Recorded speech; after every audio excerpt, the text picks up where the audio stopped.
Probably the best known of Chicago area ghosts is Resurrection Mary. She periodically appears along Archer Avenue here at Resurrection Cemetery in southwest suburban Justice. To get a more detailed look at the legend of Resurrection Mary, I visited the cemetery with a guy who bills himself as a real-life ghost hunter, Dale Kaczmarek.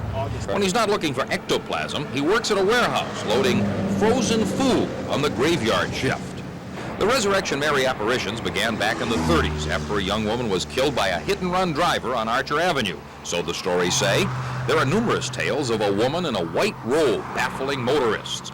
Dale Kaczmarek says she even bent the cemetery gate. And these two bars here were discovered bent apart, and impressions of skin texture marks, fingerprints, and scorch marks were on the bars. This was reported back in August of 1976 by a man who was traveling down Archer Avenue and saw a girl apparently locked in the cemetery after hours. When the police officer responded to the call, he found the bars pulled apart and bent at a very weird angle. Dale Kaczmarek is president of a group called the Ghost Research Society.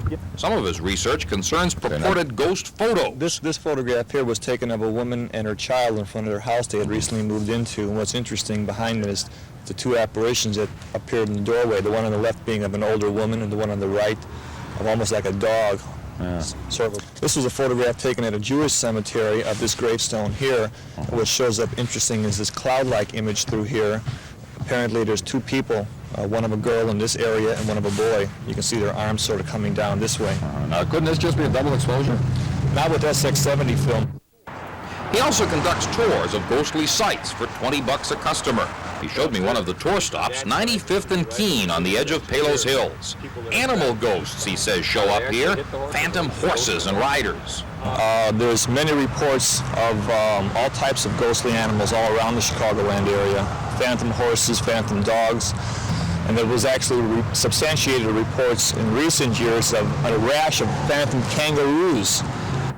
Well, whether you believe in ghosts or not, if there are going to be any ghosts around, this would be the night they would be out there.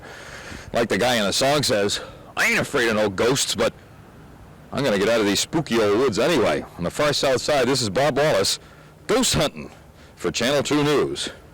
Hey, wait a minute, don't look now, but those leaves behind me are moving. Woo!